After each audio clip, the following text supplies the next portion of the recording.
Ngayong araw guys is pumunta pala kami ng Cabalayan Resort sa San Carlos City, Pangasinan. Tapos ayan, andito na kami sa resort mga ka-protein.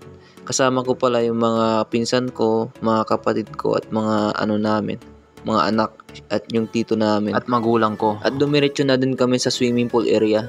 Ito pala yung sa swimming pool area mga ka-protein. Medyo malawak din siya, maganda din. At saktong pagpunta namin is kunti pa lang yung tao. Ayan kaunti lang yung tao. Maganda kasi maligo sa swimming pool pagka kaunti lang yung tao.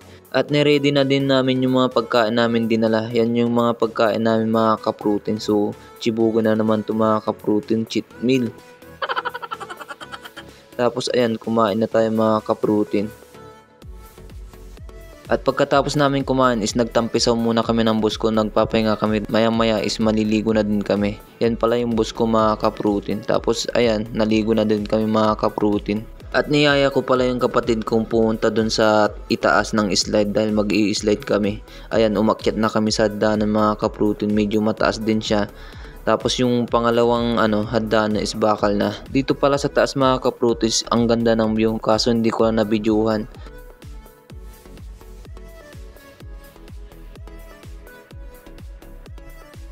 At nilapag ko muna yung cellphone mga ka-protein para mag-flex yan Flex muna tayo mga ka-protein kahit walang pump.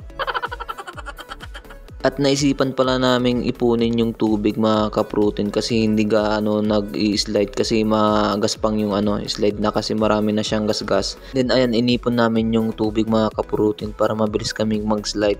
Kaso madami talagang gasgas yung slide kaya ayun, wa-epic yung ginawa namin.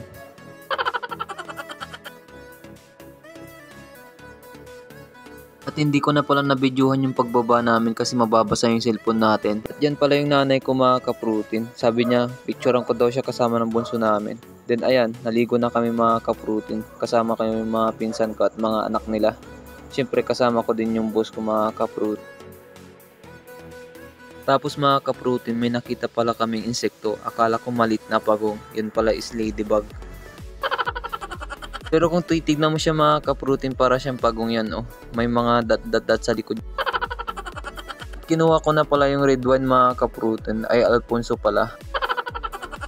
Binuhos ko na nga mga ka-protein yan Parang hindi uminom ng isang taon. Uhaw na uhaw. Parang nisti lang pala yung lasa nito. Inabot na pala kami ng 6 PM mga ka-protein. Kaya umuwi na din kami. Ayan, nagbihis na kami at umalis na kami. So ayun lang mga ka-protein. Bye bye!